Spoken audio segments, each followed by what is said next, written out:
The Hindu Kush mountains loomed black against the star-filled Afghan sky. Staff Sergeant Maya Reeves lay perfectly still in her sniper hide, a carefully constructed position among the rocks overlooking the compound below. 800 meters. Close enough to be effective, far enough to be invisible. The digital clock on her watch read 2:47 hours, 13 minutes until the SEALs made their move. "How's it looking, Phantom?" Corporal James Davis whispered beside her, using her call sign. He was her spotter, her eyes when she couldn't see, her brother in all but blood. This was their third deployment together. "Clear as glass," Maya replied, her eye never leaving the scope. "Winds dropped to almost nothing, temperatures steady. If this goes smooth, we'll be boots up by sunrise." Davis chuckled quietly. When does anything go smooth in Kunar province? He had a point. The Kunar province was known as the Valley of Death for good reason. Taliban fighters used these mountains like their personal highway, and they knew every cave, every trail, every hiding spot. But tonight wasn't about them. Tonight was about one man, a Taliban commander who'd orchestrated the bombing of a girls' school in Kabul. Commander Jack "Hawk" Hawkins and his SEAL Team 7 had been hunting him for 3 months. Maya adjusted her position slightly, feeling the familiar weight of her M40A5 sniper rifle. The weapon was an extension of herself. She knew every scratch on its surface, every quirk of its trigger pull. In her 3 years as a Marine Scout sniper, she'd made shots that most men said were impossible. Being a woman in this role meant she had to be twice as good to get half the credit. She'd stopped caring about credit after her first confirmed kill. Results spoke louder than politics. "Phantom, this is Hawk Actual," Commander Hawkins's voice crackled through her earpiece. "We're moving to phase line Alpha. Stay frosty up there." "Copy, Hawk Actual," Maya responded. "You've got clear sight lines. No movement in the compound. Target building is the northeast structure, 2nd floor, 3rd window from the right. Heat signature confirms multiple occupants." "Good work, Phantom. Hawk Actual out." Maya watched through her scope as the SEAL team emerged from the shadows below like wraiths. They moved with the precision of a machine, each man knowing his role, trusting his brothers with his life. Hawkins led from the front. That's what made him legendary. 3 combat deployments, 2 Bronze Stars, and a reputation for bringing his men home alive. "They're at the compound wall," Davis reported, his spotting scope tracking their movement. "Breaching in 3, 2, 1. The explosion of the door breach was a controlled pop in the night. Maya's crosshairs swept the surrounding buildings, searching for threats. Her finger rested lightly on the trigger guard, ready but not eager. Every shot had to count. Every shot had a name, a face, a consequence. "Teams inside," Davis confirmed. "Looking good." But something felt wrong. Maya couldn't explain it, a tightness in her chest, an instinct honed over too many close calls. The compound was too quiet, no defensive fire, no scrambling fighters, just silence. "Davis," she whispered, "something's off." "I feel it too," he admitted. "It's like..." The world exploded. A massive fireball erupted from the target building, a secondary explosion so powerful it seemed to lift the entire structure off its foundation. The shockwave rolled across the valley like a physical thing, a wall of superheated air and destruction. Maya barely had time to register what was happening before it hit her position. The blast wave slammed into the rocky outcrop with the force of a collapsing building. Maya was thrown backward, her rifle torn from her grip. Rocks and debris rained down from above. She heard Davis scream, a sound cut short by a sickening crunch. Then everything went white, her ears ringing with a high-pitched whine that drowned out all other sound. Maya didn't know if she was unconscious for seconds or minutes. When awareness returned, she was on her back, staring up at a sky now obscured by thick smoke and dust. Her head pounded like someone had split it open with an axe. Warm blood trickled down the side of her face. Her left arm burned with pain. She looked down to see a deep laceration running from elbow to wrist, blood soaking through her uniform. "Davis," she croaked, her voice sounding distant through the ringing in her ears. "Davis." She rolled onto her side, agony lancing through her ribs. At least 2 were fractured, maybe more. 10 feet away she saw him. Davis lay motionless, half buried under a collapsed section of their hide. His eyes were open, staring at nothing. A boulder the size of a car tire had crushed his chest. "No," Maya whispered. "No, no, no." She crawled toward him, knowing it was futile, needing to check anyway. Her training kicked in automatically. Check for pulse, check for breathing, assess for treatment. But there was nothing to treat. Davis was gone, killed instantly. The man who'd shared his rations with her, who'd shown her pictures of his newborn daughter just yesterday, who'd watched her back through hell and high water, gone. Maya wanted to scream, to rage, to break down.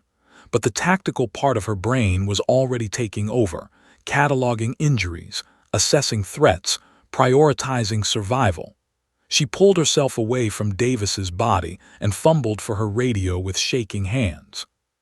The radio was shattered, the casing cracked, but the receive function still worked.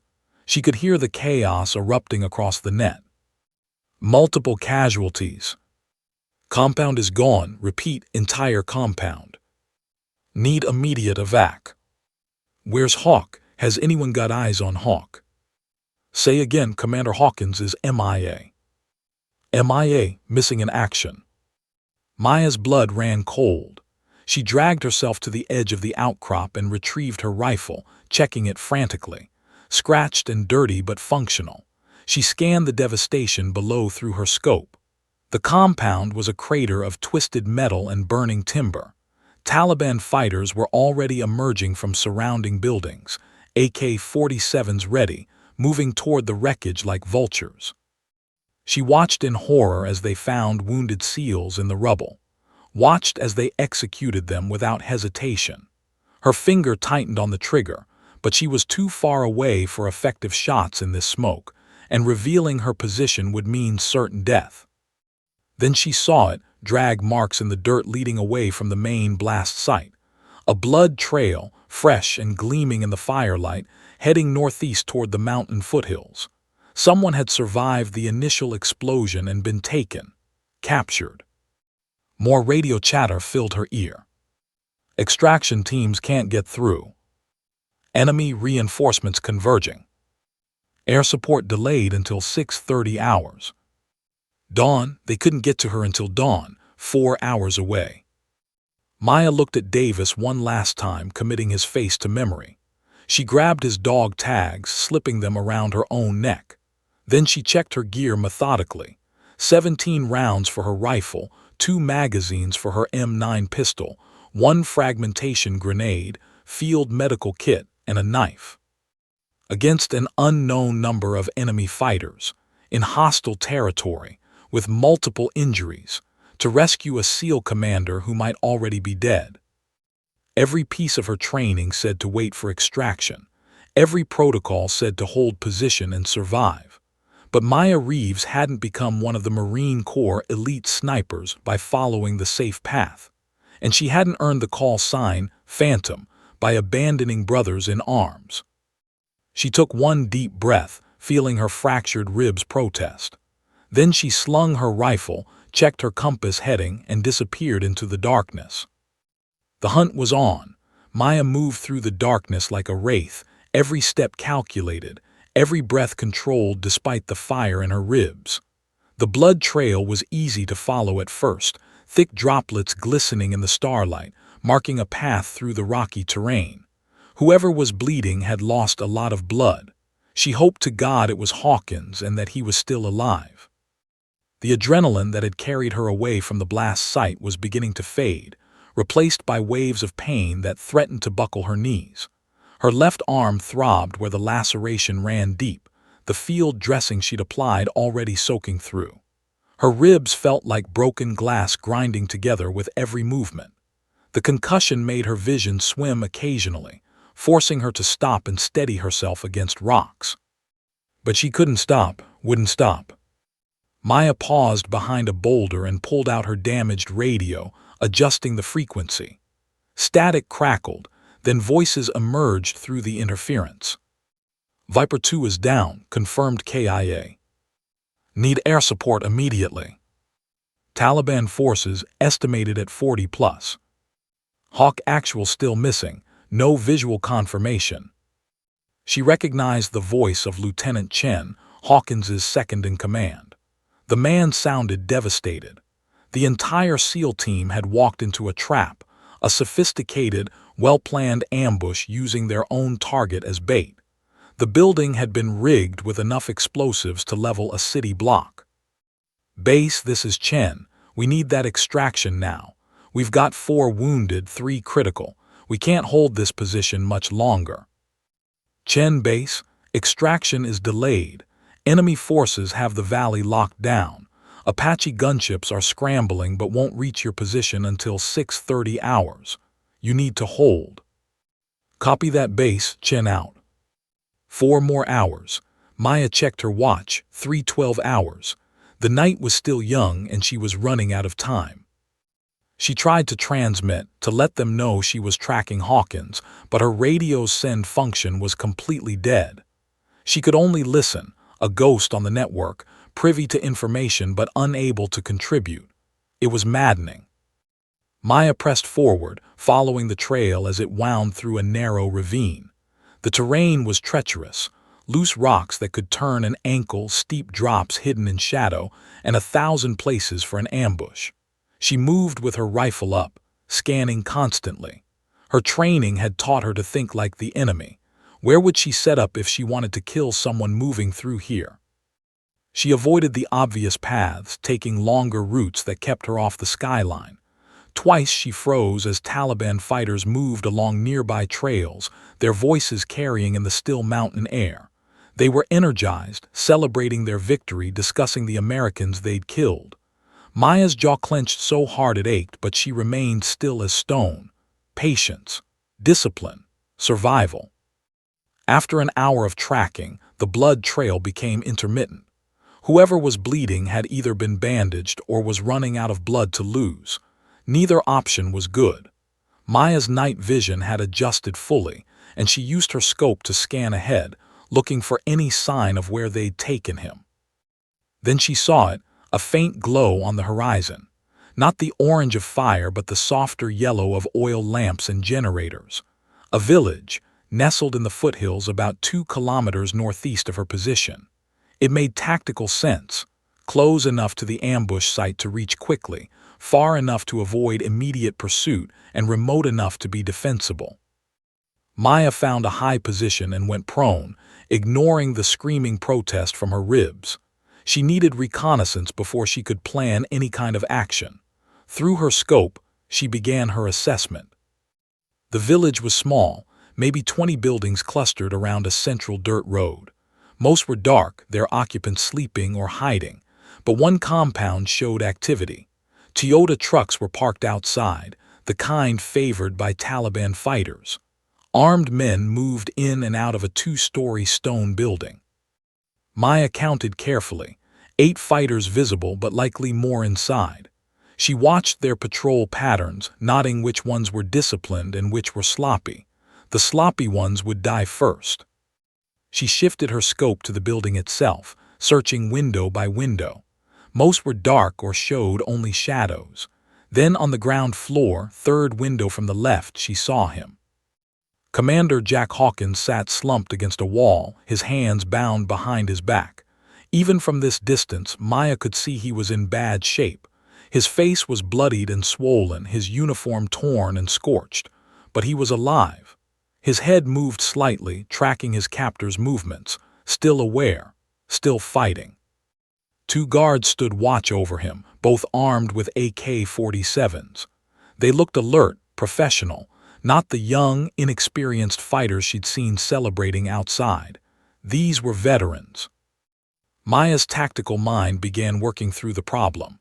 8 fighters, possibly more. Unknown layout inside the building. Hawkins wounded and bound.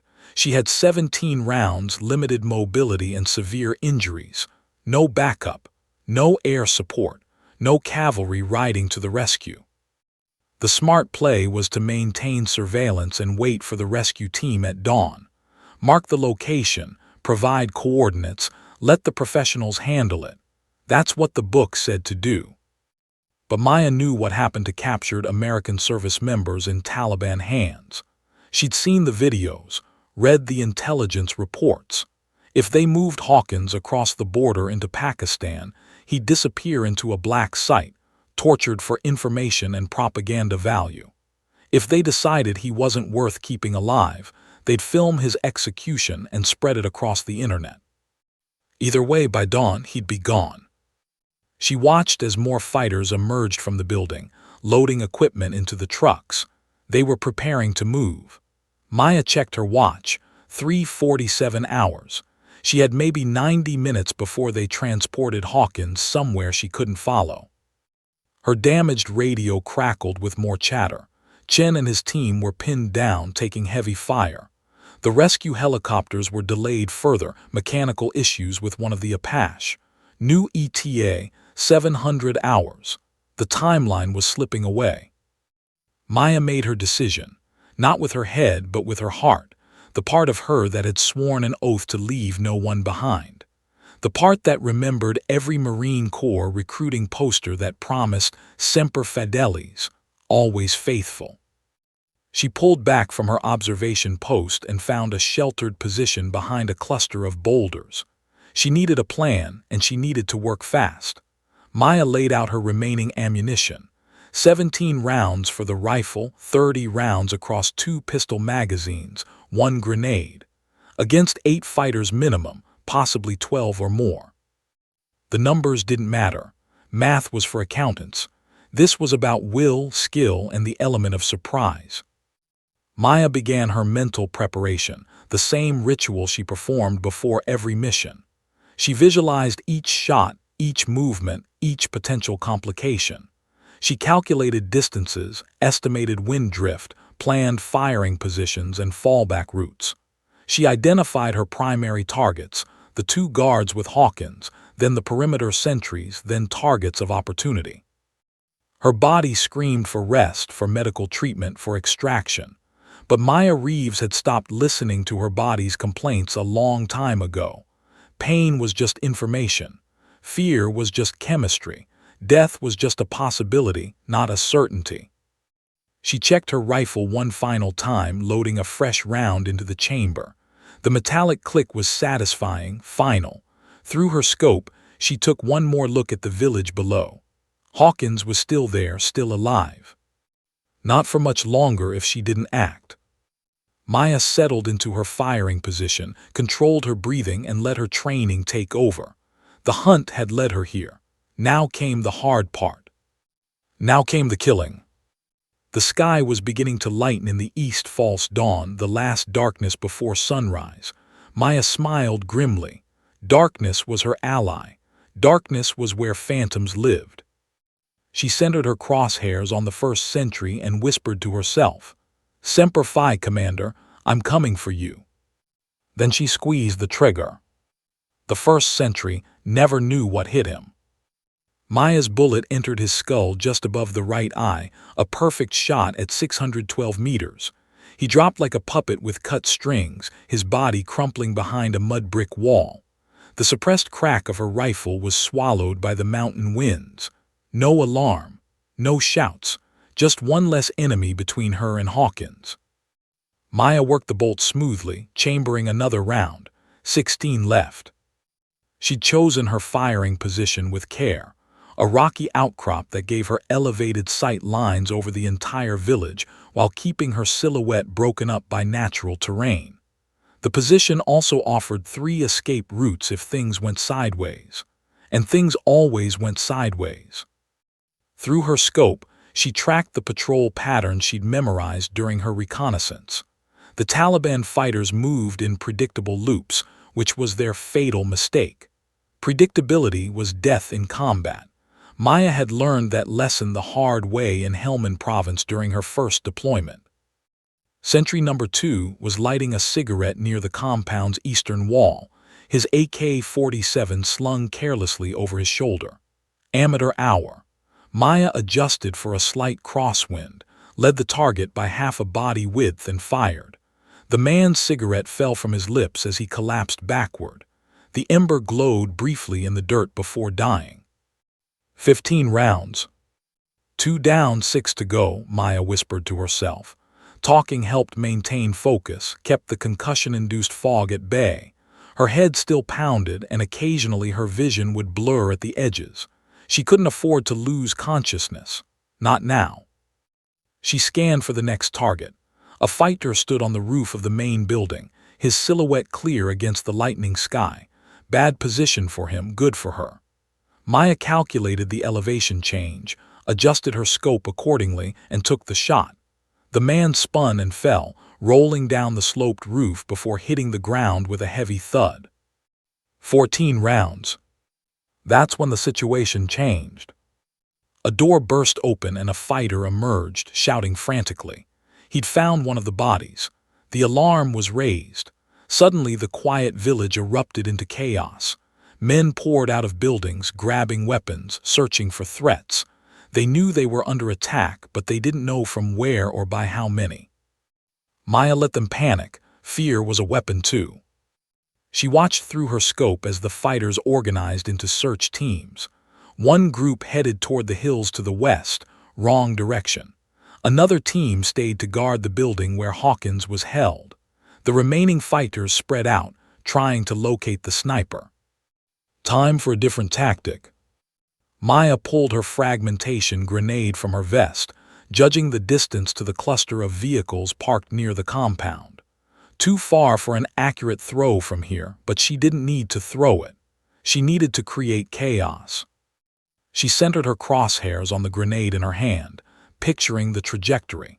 Then she pulled the pin, counted to 2, and hurled it with everything she had toward the village. The grenade arced through the pre-dawn air, falling short of the vehicles but landing near a stack of fuel cans the fighters had been loading into a truck. Maya was already moving before it detonated. The explosion was spectacular. The fuel cans ignited in a secondary blast that sent a fireball mushrooming into the sky. The shockwave shattered windows and toppled one of the Toyota trucks onto its side.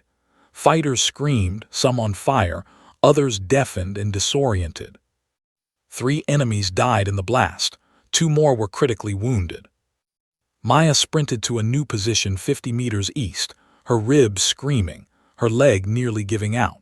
But she made it to a dried creek bed that provided cover and a different angle on the compound. She dropped prone and brought her rifle up just as return fire raked her previous position. Bullets sparked off rocks where she'd been seconds before. "Looking in the wrong place, boys," she muttered. Through the scope, she counted the remaining fighters. 5 still mobile, plus the 2 guards inside with Hawkins. The odds were improving, but she'd lost her element of surprise. Now they knew approximately where she was, and they were adapting. A fighter popped up from behind a wall, trying to flank her position. Maya's bullet caught him mid-stride. He went down hard. 13 rounds. Another fighter tried to use the burning vehicles as cover to advance. Maya waited patiently until he committed to his movement, then fired. The man clutched his chest and fell into the flames. 12 rounds. But her muzzle flash had given away her new position. Incoming fire intensified, forcing Maya to press herself flat against the creek bed. Bullets snapped overhead, showering her with rock chips and dust. She counted at least 3 shooters with angles on her. This position was compromised. Maya low-crawled through the creek bed, using every depression and shadow for concealment. The sky was getting lighter, false dawn giving way to the real thing. She was running out of darkness, running out of time. Once the sun was fully up, she'd lose her advantage entirely. She needed to change the dynamic, force them to react instead of hunt. Ahead, the creek bed curved around a cluster of buildings on the village's southern edge. Maya moved toward it, formulating a new plan. If she could get closer, transition from sniper to assault, she could breach the building where Hawkins was held. But that meant getting past the remaining fighters in close quarters. A shout in Pashto echoed from nearby. They were coordinating, sweeping toward her position. Maya estimated she had maybe 2 minutes before they found the creek bed. She reached a culvert that passed under the main road, a drainage tunnel just wide enough to crawl through. It was a risk. If they spotted her in there, she'd be trapped. But it would put her on the other side of their search line, closer to the target building. Maya slung her rifle across her back and entered the culvert, crawling on her belly through 6 inches of foul water. Every movement sent lightning bolts of pain through her fractured ribs. The tunnel seemed to go on forever, claustrophobic and dark. She could hear boots running overhead, voices shouting. Finally, she emerged on the other side, behind an abandoned goat pen. She was now less than 100 meters from the building where Hawkins was held, but between her and the target were 2 alert fighters scanning the area with their weapons ready. Maya checked her rifle, fouled with mud and water. She couldn't risk a shot that might misfire. She'd have to get closer. She pulled her M9 pistol and checked the chamber, clean and ready. Close quarters weapons for a close quarters fight. The 2 fighters had their backs to her, focused on the chaos across the village. Maya moved like a ghost, using the goat pen's wall for cover, closing the distance. 50 meters, 40, 30. One of the fighters turned, his eyes widening as he spotted her. Maya was faster. 2 shots sent her mass. The fighter went down. His partner spun, raising his AK-47, but Maya was already moving, closing the distance. She fired twice more. The man stumbled backward but didn't fall. He was wearing body armor. He brought his rifle to bear. Maya dove behind a stone water trough as bullets chewed up the ground where she'd been standing. She came up on the other side and fired her remaining rounds. One caught the fighter in the neck. He dropped, gurgling, his hands clutching the wound. Maya ejected the empty magazine and slammed in her last one. 15 rounds left in her pistol. 3 fighters remained outside, plus the 2 guards with Hawkins. She was close now, so close. The target building was right ahead, its thick stone walls scarred by decades of conflict. She could see the window where they held Hawkins, but the front door was barricaded, and the remaining fighters were converging on her position. She'd planned to use stealth. That option was gone. She'd hoped to eliminate threats from distance. That was impossible now. All that remained was violence of action. Hit them hard, hit them fast, and don't stop until the mission was complete or she was dead. Maya checked her gear one last time. Pistol ready, knife secured, determination absolute. The sun broke over the eastern ridge, painting the Hindu Kush in shades of gold and crimson. Dawn had arrived. Time to breach. Maya pressed her back against the stone wall of the target building, her breath coming in sharp gasps. Every inhale felt like someone was driving a spike through her chest. The fractured ribs were getting worse, grinding together with each movement. She could taste copper, blood from where she'd bitten her tongue during the crawl through the culvert. But pain was just noise. She filtered it out. Through the morning air, she could hear the remaining fighters shouting to each other in Pashto. They were confused, disorganized. They'd expected a team, not a lone operator. That confusion was her edge, and she intended to use every second of it. Maya peered around the corner of the building. The 3 remaining external fighters had taken defensive positions, one behind the overturned truck, one in a doorway across the street, and one on a rooftop with a clear view of the approach to the target building. The rooftop shooter was the immediate threat. She tilted her head back, studying the building she was pressed against. Old construction, traditional Afghan architecture. The walls were thick stone, but the exterior had decorative wooden beams jutting out at intervals. If she could climb. Maya holstered her pistol and gripped the first beam, testing its strength. It held. She began to climb, each pull-up sending white-hot agony through her ribs. Her injured arm screamed in protest, blood seeping through the bandage. But she kept moving, hand over hand, finding footholds in the irregular stonework. Halfway up, a chunk of mortar crumbled under her boot. The debris clattered down the wall. Maya froze, pressing herself flat against the stone. "Chi-She," a voice called out. What was that? Maya didn't breathe, didn't move. A shadow passed below her, one of the fighters investigating the noise. She could see the top of his head, the pattern on his pakal cap. He stood directly beneath her, scanning the area, his finger on the trigger of his AK-47. If he looked up, she was dead. The fighter muttered something, then moved on, apparently satisfied it was just a loose stone. Maya waited 10 more seconds, then continued her climb. Her arms trembled with fatigue, but she forced them to obey. At the roof line, she pulled herself up and over, rolling onto the flat roof as silently as possible. She was now on top of a building adjacent to where Hawkins was held, with a clear view of the rooftop shooter across the street. The man was focused on the ground approaches, his back partially to her. Range, approximately 40 meters. Maya drew her M9, braced her shooting hand against her knee, and took careful aim. The shot had to be perfect. If she only wounded him, his death throes might alert the others. She controlled her breathing, in through the nose, out through the mouth. Her vision narrowed to the iron sights and the target. Everything else faded away, the pain, the fear, the impossible odds. There was only the shot. Maya squeezed the trigger. The pistol cracked. The fighter on the rooftop jerked and fell forward, his weapon clattering across the tiles before tumbling to the street below.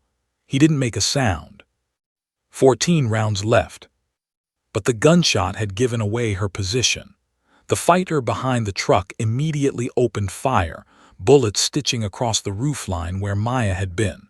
She'd already rolled away, moving to the opposite side of the roof. From her new angle, she had a clean shot at the truck, more specifically at its fuel tank. Maya aimed carefully and fired 3 rounds into the tank's underside. For a moment, nothing happened. Then fuel began gushing out, pooling beneath the vehicle. She adjusted her aim and fired at the metal, trying to create a spark. The 4th bullet did it. The fuel ignited with a whoosh, and within seconds the truck was engulfed in flames. The fighter behind it had 2 choices: burn or run. He chose to run, breaking from cover in a desperate sprint. Maya tracked him smoothly and fired twice. He went down mid-stride, sliding face first in the dirt. 10 rounds left in the pistol. 2 fighters remained outside. The explosion of the truck sent thick black smoke billowing into the morning sky. Maya used it as cover, climbing down from the roof using the same route she'd ascended. Her muscles were jelly, her hands slick with blood and sweat, but she made it to the ground.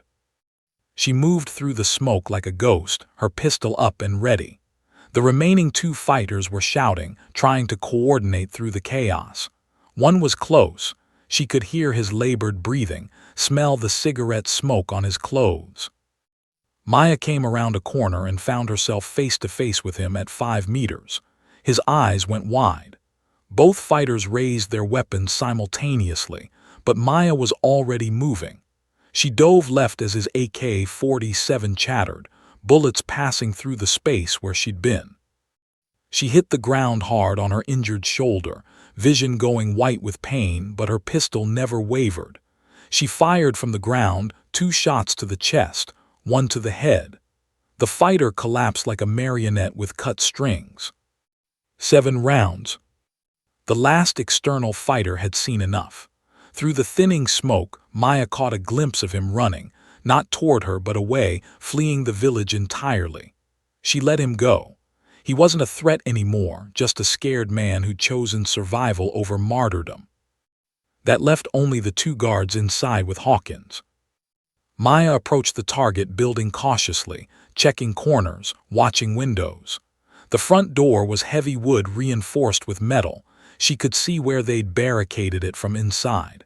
Breaching it would be loud, time-consuming, and probably fatal. She circled the building, looking for alternatives.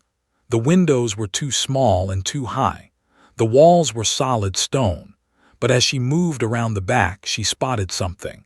A wooden exterior staircase leading to the second floor, half collapsed and probably unused for years. More importantly, she saw a ventilation gap in the wall near the roof line, a space left open for air circulation in the summer heat. It was barely 2 feet square, but Maya had squeezed through tighter spaces in training. She tested the first step of the rickety staircase. It held barely.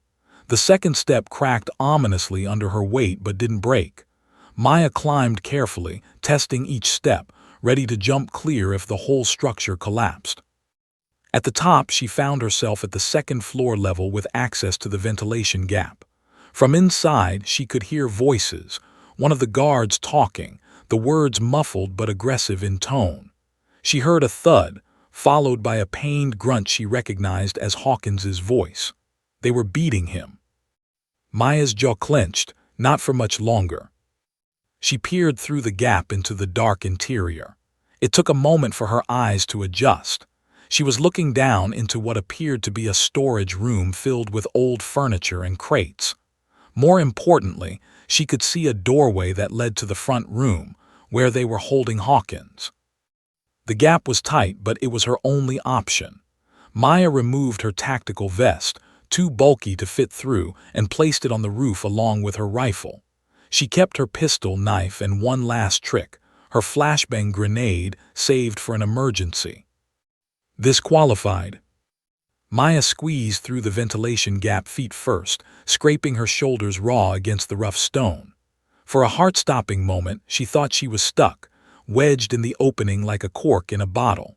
Then something tore her uniform, and she dropped through, landing hard on a pile of old rugs. The impact drove the air from her lungs. She lay there gasping, every nerve screaming, willing herself not to pass out. She could hear the guards more clearly now, their voices coming from the next room. "Americans will come for him. We should kill him now."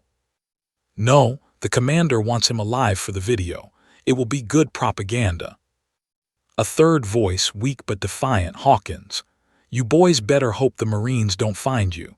When they do, I'll be there to watch." One of the guards laughed and hit him again. Maya forced herself to her feet, drawing her pistol with her right hand and pulling the flashbang with her left. She moved to the doorway, staying low, and risked a quick peek around the corner. The room was exactly as she'd seen through her scope: rectangular, stone walls, minimal furniture. Hawkins sat against the far wall, hands bound behind his back, his face a mask of bruises and blood. But his eyes were alert, dangerous. He was still fighting. 2 guards stood over him. Both had pistols holstered at their sides, but their AK-47s were leaning against the wall, close, but not in hand. They felt safe in their fortress. They were wrong. Maya pulled the pin on the flashbang and let the spoon fly free.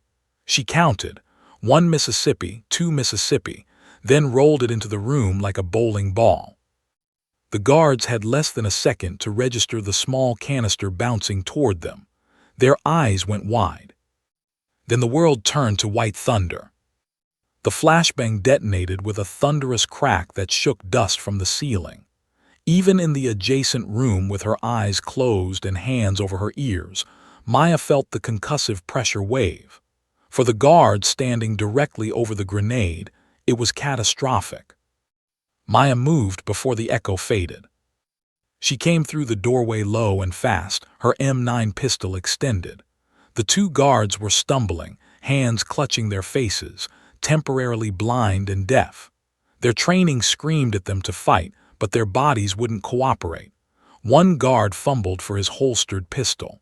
The other lurched toward his AK-47 leaning against the wall. Maya shot the first guard twice, center mass, textbook. He crumpled without a sound. The second guard managed to grip his rifle, swinging it around despite his temporary blindness. Maya adjusted her aim and fired. The bullet caught him in the shoulder, spinning him around. He fell but didn't stay down, crawling desperately toward the weapon he'd dropped. She closed the distance and kicked the rifle away, then placed a final round through the back of his skull. 4 rounds left. The room fell silent except for the ringing in Maya's ears and Hawkins's ragged breathing. She turned to face him, and their eyes met. "Staff Sergeant Maya Reeves, Marine Scout Sniper," she said, her voice hoarse. "Call sign Phantom. I'm getting you out of here, Commander." Hawkins stared at her like she was a ghost. Blood trickled from his nose and ears, effects of the blast that had destroyed the compound. His left leg was twisted at an unnatural angle, clearly broken. Burns covered his arms and his tactical vest was shredded, but his eyes were sharp, aware. "You came alone," he rasped. "Didn't have much choice, sir." Maya holstered her pistol and pulled out her knife, moving behind him to cut the zip ties binding his wrists. "Extractions delayed. You were being moved. Couldn't wait." The zip ties parted under her blade. Hawkins brought his hands around, wincing as circulation returned. "My team." Maya hesitated. She'd heard the radio chatter. Chen and 3 others made it out. They're holding a defensive position 2 clicks south. The rest, she didn't need to finish. Hawkins closed his eyes briefly, processing the loss. When he opened them again, they were hard as flint. "Then we don't waste their sacrifice. Help me up." "Sir, your leg." "I know my leg's broken, Staff Sergeant. Help me up anyway." Maya moved to his side and carefully helped him stand, taking most of his weight. Hawkins bit back a scream as he put pressure on the shattered leg, his face going white. Sweat beaded on his forehead. "I need to stabilize that," Maya said, easing him back down. She pulled out her medical kit, what was left of it, and began fashioning a field splint using pieces of broken furniture and medical tape. Her hands worked automatically, years of combat lifesaver training taking over. 8 fighters outside," Hawkins said through gritted teeth as she worked. "Maybe more in the village. You take them all out." "Most of them. 3 left when I started the fireworks." Maya secured the splint tightly, drawing another hiss of pain from Hawkins. "But more will be coming. This much noise doesn't go unnoticed." She pulled out a syringe of morphine from her kit and jabbed it into Hawkins's thigh. He didn't even flinch. After a moment, his breathing eased slightly as the drug took effect. "Can you walk?" she asked. "I can hop. You got a spare rifle?" Maya gestured to the guards' AK-47s. "Take your pick." Hawkins grabbed the nearest rifle, checked the magazine, half full, and chambered a round. Despite his injuries, he handled the weapon with practiced ease. "What's the extraction plan?" "Working on it," Maya admitted. She moved to the window and carefully peered out. The burning truck was still sending up a column of black smoke. Bodies lay scattered in the street. But in the distance, she could see movement, vehicles approaching from the west, reinforcements drawn by the battle. "We've got maybe 5 minutes before this village is crawling with Taliban," she said. "We need to move north, get to higher ground where the helicopters can extract us." "How far?" 2 kilometers, through open terrain. Hawkins laughed, a sound without humor. "With me hopping on one leg and you looking like you went 10 rounds with a grizzly bear, this should be interesting." Maya looked down at herself. Her uniform was torn and blood-soaked, her left arm still bleeding through the bandage. Her ribs sent lightning bolts of pain with every breath. She'd lost track of how many times she'd been hit, grazed, or thrown against something hard. But she was still standing, still fighting. "Stay close to me, Commander," she said, helping him up again. "We're leaving." They made it to the doorway before the first problem hit, literally. Maya's vision swam suddenly, the room tilting at a crazy angle. The concussion was catching up with her. She stumbled, nearly dropping Hawkins. "Whoa, easy," Hawkins said, steadying her with his free arm. "When's the last time you had water?" Maya couldn't remember. She fumbled for her canteen, empty. She drained it hours ago tracking through the mountains. Hawkins pulled his own canteen from his belt and pressed it into her hands. "Drink. I need you conscious, Marine." Maya drank gratefully, the warm water tasting like salvation. It helped clear her head slightly. "Thanks, sir." Save it for when we're out of here. Now let's move. They emerged from the building into early morning sunlight. The village looked like a war zone, which Maya supposed it was. Smoke drifted across the street. The sweet sick smell of burning fuel and flesh hung in the air. Maya scanned for threats, her pistol in her right hand while her left supported Hawkins. They moved slowly, painfully, Hawkins hopping on his good leg while leaning heavily on Maya's shoulder. Every few steps, he had to pause to breathe through the pain. They made it 50 meters before the shooting started. Bullets cracked past them, kicking up dust. Maya spotted the shooter, a Taliban fighter emerging from a building to their right, his rifle chattering on full auto. She returned fire with her pistol, 3 quick shots. The fighter ducked back into cover. 3 rounds, 1 left. Contact right, Hawkins shouted, swinging his AK-47 around and firing a burst that stitched across the building's facade. The fighter didn't reappear. They kept moving, faster now despite the pain. Adrenaline was a hell of a drug. They reached the edge of the village, stumbling into an open field that sloped upward toward a rocky ridgeline. 2 kilometers, might as well have been 200. Behind them, engines roared. The reinforcements were entering the village. Shouts echoed. They'd found the bodies, found the destroyed building. "They're coming," Hawkins said unnecessarily. Maya's radio suddenly crackled to life, the receive function still working. "All units, this is Viper 1-1. We have Apache gunships inbound to Grid 42 SXD 82345677. ETA 10 minutes. 10 minutes. They had 10 minutes to cover 2 kilometers while wounded and pursued. Maya looked at the ridgeline, then at Hawkins, then back at the village where Taliban fighters were mounting vehicles, preparing to hunt them down. The math didn't work, they wouldn't make it. Unless... "Commander," Maya said, an idea forming. "How good of a shot are you with that AK?" Hawkins managed a pained grin. "I didn't make SEAL Team 7 by missing. Why?" "Because I've got 1 round left in my pistol. You've got maybe 20 in that rifle. And I'm about to do something really stupid to buy us time." "I'm listening." Maya scanned the terrain.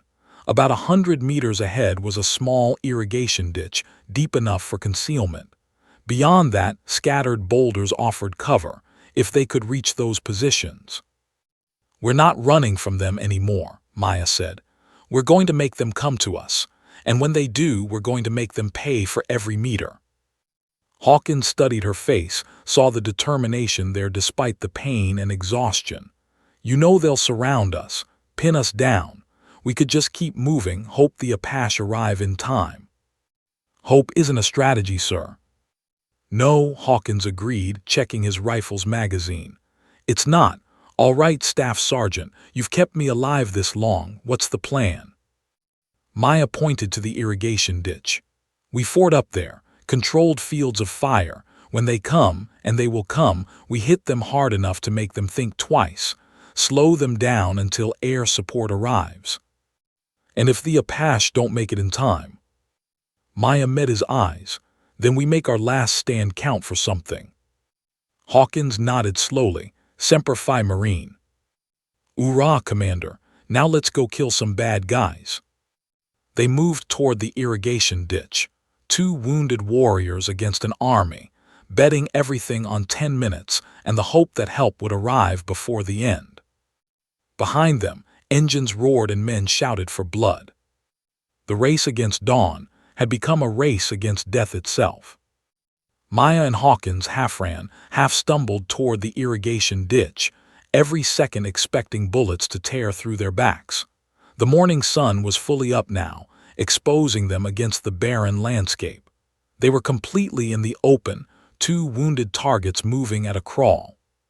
50 meters from the ditch, the first vehicle burst from the village, a Toyota pickup with a mounted machine gun in the bed. The gunner opened fire immediately, heavy caliber rounds chewing up the earth around them. "Go, go, go," Maya shouted, practically dragging Hawkins now.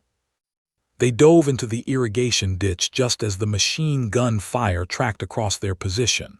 Maya landed hard on her injured ribs, the impact driving the air from her lungs.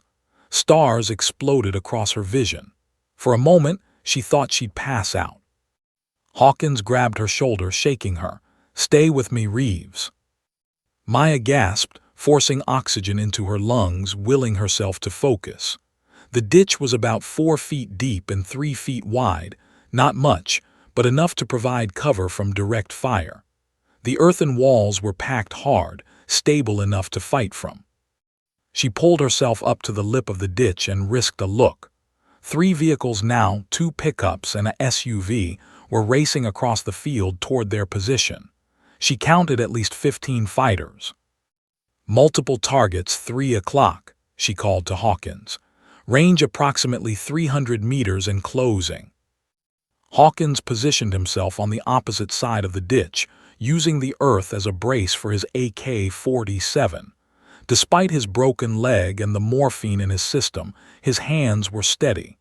"I've got the vehicle on the left. You take the right." Maya drew her M9 pistol, 1 round left.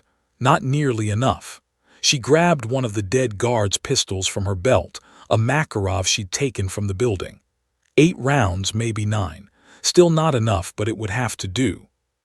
The vehicles spread out as they approached, trying to flank the ditch from multiple angles. Smart tactics. They weren't just charging in blindly. At 200 meters, Hawkins opened fire. His burst stitched across the hood of the left pickup, and the vehicle swerved violently. The driver slumped over the wheel and the truck careened into a boulder, flipping spectacularly. Fighters tumbled from the bed, several not getting up. "Good shooting," Maya shouted. The other vehicles stopped at 150 meters, outside effective pistol range but well within rifle range. Fighters piled out, using the vehicles for cover, laying down suppressive fire. Bullets cracked overhead, forcing Maya and Hawkins to stay low. "They're setting up a base of fire," Hawkins observed. "They'll pin us down while another team flanks." He was right. Maya spotted movement on their left, 4 fighters using a small rise in the terrain to move around their position. If they got behind the ditch, it was over. "I've got the flankers," Maya said, scrambling to the other end of their position. She steadied the Makarov against the ditch wall and waited. Patience. Let them commit. The flankers moved in pairs, using tactical movement, one team advancing while the other covered. They were well-trained, disciplined.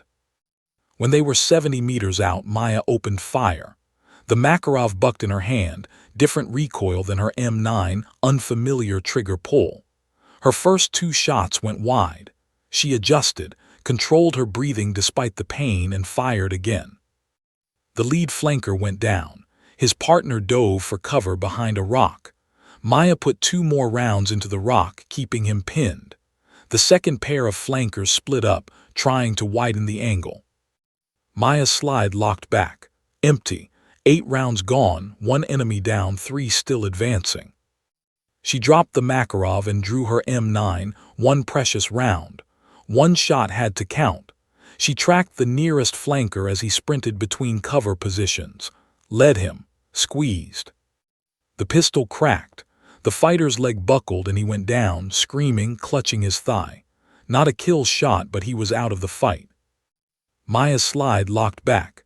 No more ammunition for her pistols. "Hawkins, I'm Winchester on pistols." "Here." Hawkins tossed her one of the dead guard's AK-47s from the building. Maya caught it, checked the magazine. Half full, maybe 15 rounds, and turned back to the flankers. The remaining 2 had gone to ground, pinned by her fire but not eliminated. Meanwhile, the main group at the vehicles was preparing to assault. She could see them staging, working up their courage. Her radio crackled. "Viper 1-1 to any friendly units in Grid 42, SXD 82345677. We are 5 minutes out. Authenticate, over." 5 minutes. 5 more minutes of holding this position against 15+ fighters with limited ammunition and 2 wounded operators. Maya keyed her damaged radio, praying the transmission would work. Viper 1-1, this is Phantom. Too friendly, multiple hostiles, danger close. Static then, copy Phantom, can't read, repeat, repeat. The transmission cut out. She didn't know if they'd heard her, didn't know if they understood the situation. They coming or not? Hawkins shouted, firing another burst at the vehicles. 5 minutes maybe. Then we hold for 5 minutes. The Taliban fighters chose that moment to assault. 10 of them broke from cover simultaneously, spreading out in a ragged line, firing as they advanced. The remaining fighters at the vehicles provided suppressing fire, a wall of lead that forced Maya and Hawkins to hug the bottom of the ditch. Contact front, Maya yelled unnecessarily. She popped up and fired a quick burst, dropped back down as return fire cracked overhead. She'd hit one, maybe two. Hawkins was firing methodically, short, controlled bursts. Another attacker fell, then another, but they kept coming, accepting casualties, determined to overrun the position. 50 meters out, the attackers were screaming now, working themselves into a frenzy. Maya and Hawkins fought back-to-back in the narrow ditch, their rifles barking, brass casings flying. Maya's AK-47 ran dry.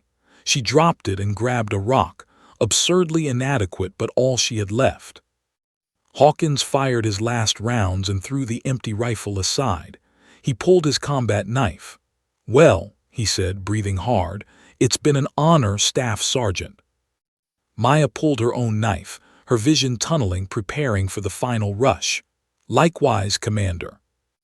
The attackers were 30 meters out, 20. She could see their faces, see the murder in their eyes. Then the world erupted. Apache gunships came screaming over the ridgeline like avenging angels, their 30 chain guns roaring. The heavy rounds tore through the attacking fighters like a scythe through wheat. Bodies exploded. The earth itself seemed to come apart under the onslaught. The fighters who weren't killed in the first pass broke and ran, all cohesion lost, every man for himself. The Apache hunted them mercilessly, rockets and cannon fire turning the battlefield into hell on earth. Behind the Apache came a Black Hawk, flaring hard and settling into a hover 50 meters from the ditch. The crew chief waved frantically from the open door. "That's our ride," Hawkins shouted over the roar of rotors. Maya helped him up and they scrambled out of the ditch. The 50 meters to the helicopter seemed like 50 miles. Every step was agony. Maya's vision was fading at the edges. She'd lost too much blood, taken too much punishment. Her body was shutting down. She stumbled. Hawkins caught her, and now he was supporting her as much as she was supporting him. Two broken warriors holding each other up. "Almost there," Hawkins said. "Don't you dare quit on me now, Marine." 20 meters, 10. Hands reached out from the helicopter, Navy corpsmen pulling them aboard. Maya collapsed onto the deck, every muscle giving out at once. Someone was cutting away her uniform, assessing her injuries, shouting medical jargon she couldn't process. The Black Hawk lifted off, banking hard. Through the open door, Maya could see the irrigation ditch where they'd made their stand, the bodies scattered across the field, the burning vehicles, all of it receding as they climbed. A corpsman leaned over her, his face concerned. "Stay with us, Staff Sergeant, you're going home." Home? The word seemed foreign, impossible. She'd been in combat mode for so long she'd forgotten anything else existed. "Hawkins," she managed to say. "Right here," the commander's voice came from beside her. He was on another stretcher, an IV already running into his arm. His face was gray with pain and blood loss, but he was alive. "We made it, Reeves. We actually made it." Maya tried to smile but wasn't sure if her face cooperated. The helicopter's vibrations seemed to be coming from far away. The voices around her were fading. Losing her pressure. "Get another line in." "Stay with us, Marine." But Maya was already slipping away, consciousness sliding away like water through her fingers. Her last thought before the darkness took her was simple, crystalline. Mission complete. Secure. Maya drifted in and out of consciousness, aware only of fragments. The rhythmic thump of helicopter rotors, voices shouting medical terms, hands working on her body, pain that came in waves like an angry ocean. BP's dropping. She's going into shock. Commander Hawkins is stable for now, but the female. I need more gauze. She's bleeding through. Someone slapped her face lightly. Staff Sergeant Reeves, stay with me. Open your eyes. Maya forced her eyes open. The corpsman's face swam into focus above her, young and intense, his hands red with her blood. Behind him, medical equipment swayed with the helicopter's movement. An IV bag hung from a hook, clear fluid running into her arm. There you are, the corpsman said, relief evident in his voice. You scared us for a minute. I'm Doc Anderson. You're going to be okay, but I need you to stay awake. Can you do that for me? Maya tried to speak, but her mouth was too dry. Anderson held a water bottle to her lips, and she managed a few sips. Hawkins, she croaked. Commander Hawkins is stable, Anderson assured her. Broken leg, some internal bleeding, severe concussion, but he'll make it, thanks to you. He was working as he talked, applying pressure to her arm wound. Now let me worry about you for a minute. You've got a laceration on your left arm that needs immediate suturing, at least 2 fractured ribs, possible internal bleeding, severe concussion, a through-and-through gunshot wound in your thigh I somehow missed initially, and you've lost about 2 units of blood. You should be dead, Staff Sergeant. Sorry to disappoint, Maya managed. Anderson laughed despite the situation. Marines, you're all crazy. He called over his shoulder, how far to Bagram? The crew chief shouted back, 15 minutes. Weather's clear, we've got priority landing. Hear that, Anderson said to Maya. 15 minutes to a real hospital with real doctors and real equipment. All you have to do is stay conscious for 15 more minutes. Think you can manage that? Maya wanted to say yes, but the darkness was creeping in at the edges of her vision again. Her body had been running on adrenaline and willpower for hours, and both reserves were depleted. The pain was becoming distant, which she knew was a bad sign. Hey, Anderson snapped his fingers in front of her face. Talk to me. Tell me something, anything. Where are you from? Colorado, Maya whispered. Denver. Yeah, I'm from Boulder, small world. You got family there. Mom, sister. Maya's thoughts were fragmenting. She saw her mother's face, remembered the last phone call before this deployment. Her mom had been worried, asking her to be careful. Maya had promised she would be. Some promise. What about you? Anderson pressed, keeping her talking. Why'd you join the Marines? Maya's mind drifted back 7 years to a high school guidance counselor's office. She'd been 18, angry, directionless. The recruiter had shown her a path, a purpose. The Marines had given her discipline, taught her skills, forged her into a weapon. Wanted to matter, she said. Wanted to do something that counted. Well, you sure as hell did that today, Anderson said. You saved a SEAL commander's life. Took out an entire Taliban cell by yourself. That's going to count for a long time, Staff Sergeant. Across the helicopter, Hawkins had regained consciousness. Despite his own injuries and the morphine, he turned his head toward Maya. Their eyes met. Reeves, he said, his voice barely audible over the rotors. Don't you dare die on me. That's an order. Maya tried to smile. Yes, sir. I mean it, Hawkins insisted, and there was something fierce in his expression. You don't get to pull off the most badass rescue I've ever seen and then check out before the paperwork. I've got about 100 forms to fill out, and I need you alive to corroborate my story. Nobody's going to believe one operator took down 8 fighters solo. 11, Maya corrected weakly. Was 11 total. See, Hawkins said to Anderson, she's too stubborn to die. Marines always are. The helicopter banked, beginning its descent. Through the open door, Maya could see Bagram Airfield spread out below. the largest U.S. military base in Afghanistan, with its massive runways, rows of buildings, and organized chaos of military operations. Home base, safety, medical care. She'd made it. They'd made it. 2 minutes, the pilot called back. Anderson was still working on Maya, his hands quick and efficient. He'd managed to slow the bleeding, stabilize her vitals enough to get her to the hospital. But his face was tight with concern.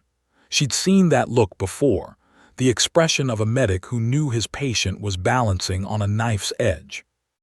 The Black Hawk touched down on the helipad with barely a jolt. Before the skids fully settled, a trauma team was rushing toward them. Doctors, nurses, specialists, all running with gurneys and equipment.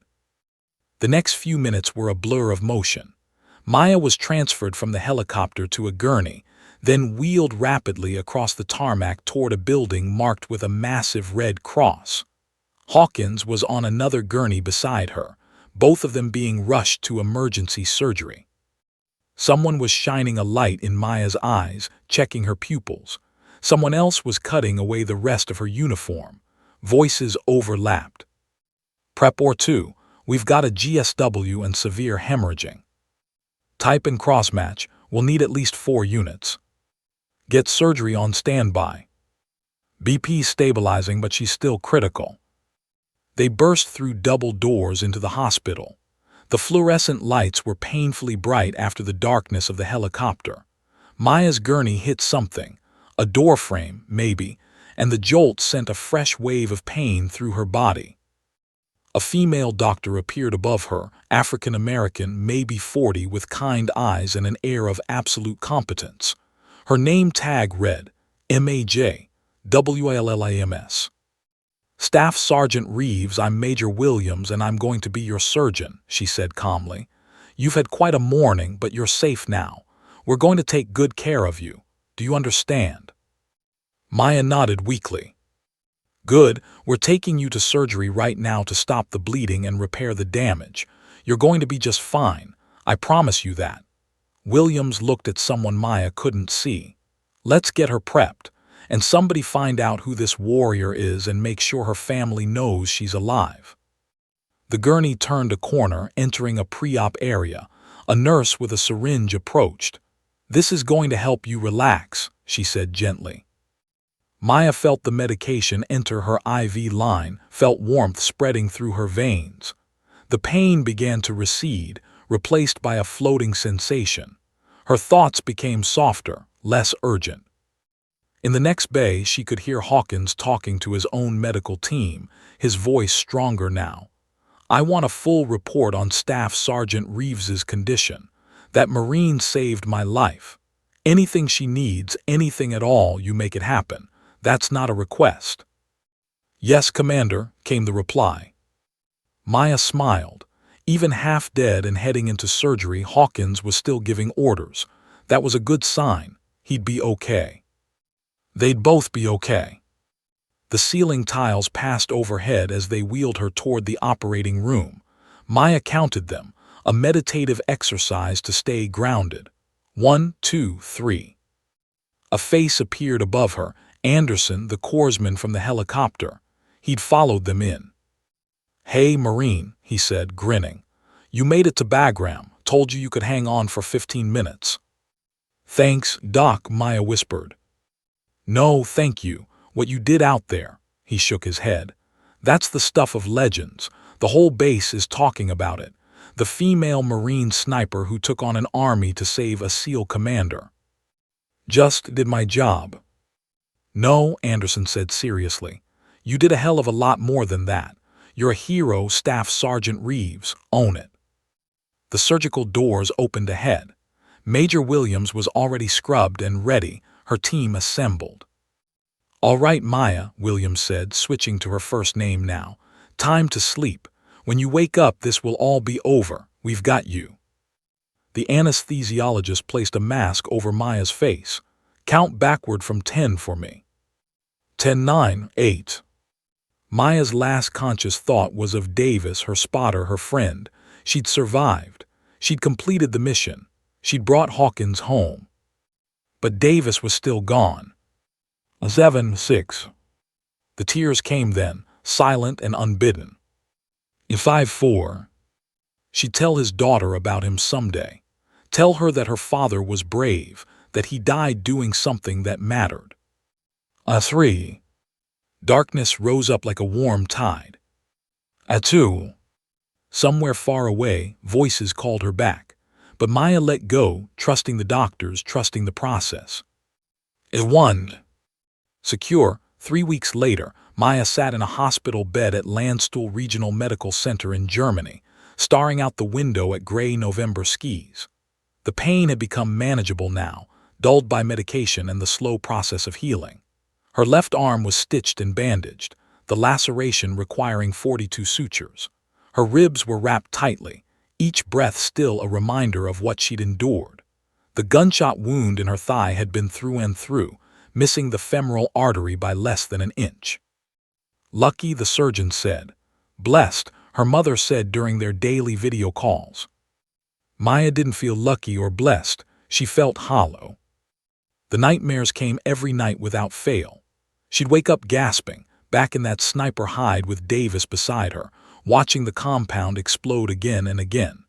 Sometimes in the dreams she could save him, pull him clear of the falling rocks, drag him to safety. But she always woke before finding out if it worked, the hope dissolving into the reality of his empty chair at breakfast, his locker being cleared out, his daughter growing up without a father. A knock at the door interrupted her thoughts. Come in, Maya called, expecting another nurse with more medication or another physical therapist ready to torture her healing body. Instead, Commander Jack Hawkins wheeled himself through the door. He looked better than the last time she'd seen him, cleaned up, the swelling in his face reduced, the burns on his arms bandaged properly. His leg was in a full cast, elevated in the wheelchair's leg rest. But his eyes were clear, alert, alive. Commander, Maya said, sitting up straighter despite the protest from her ribs. Sir, you shouldn't be out of bed.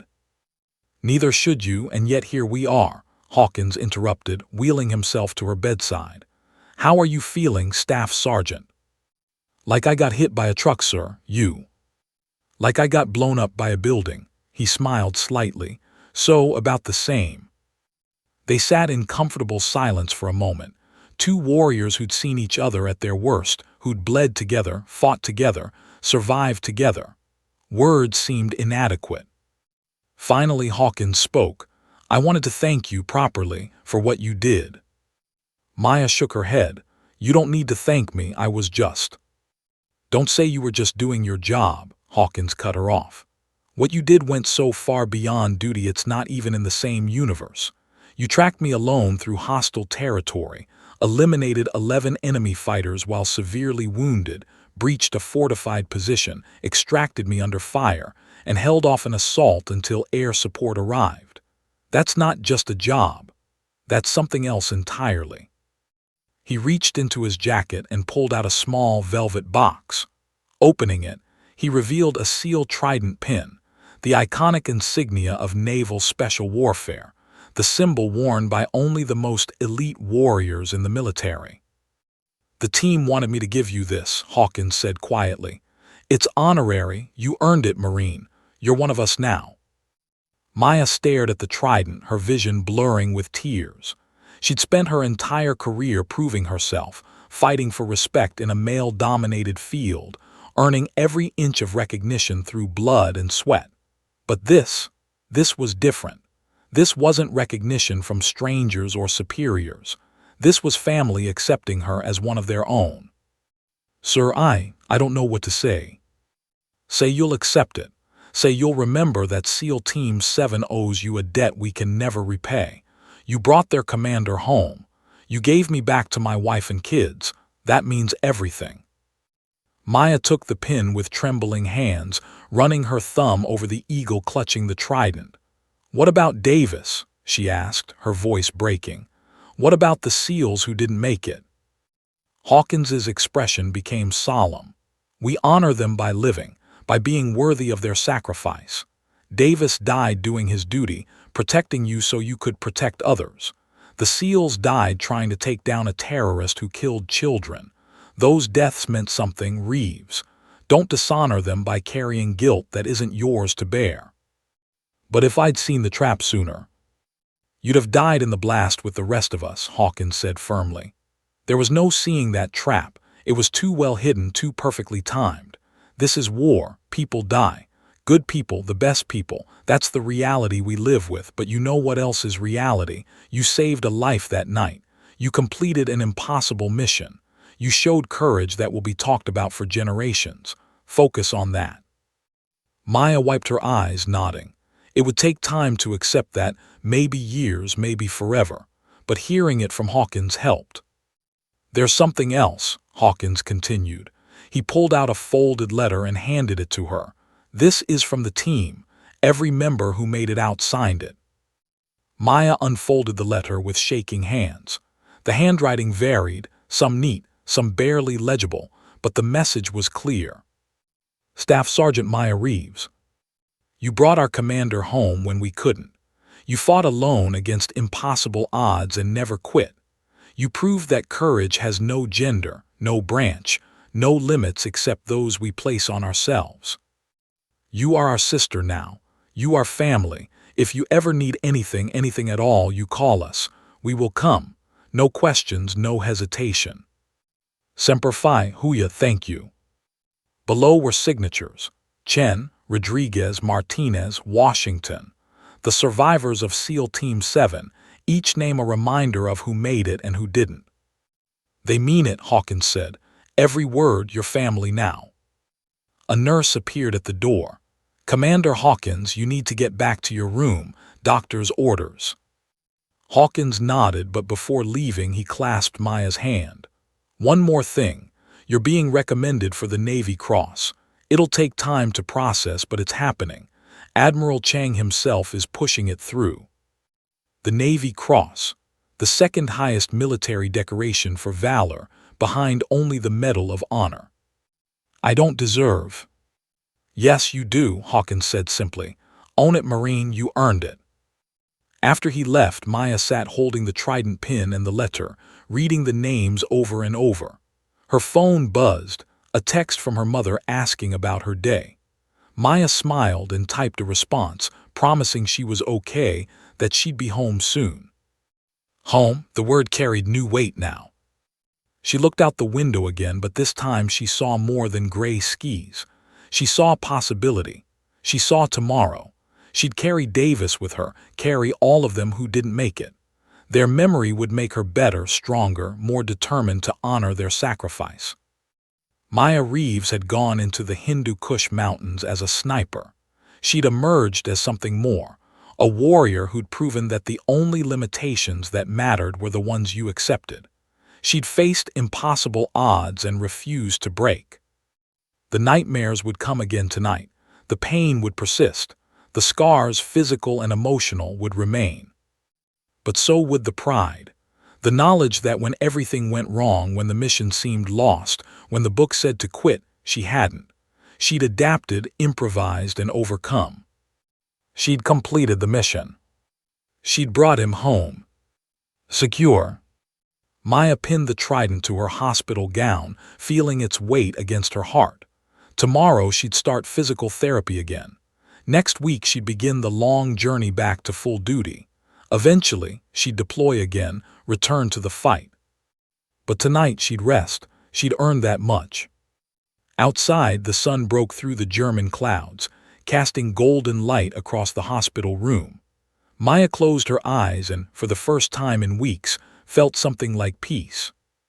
The war wasn't over, her battles weren't finished, but she'd won this one. And that was enough. The end.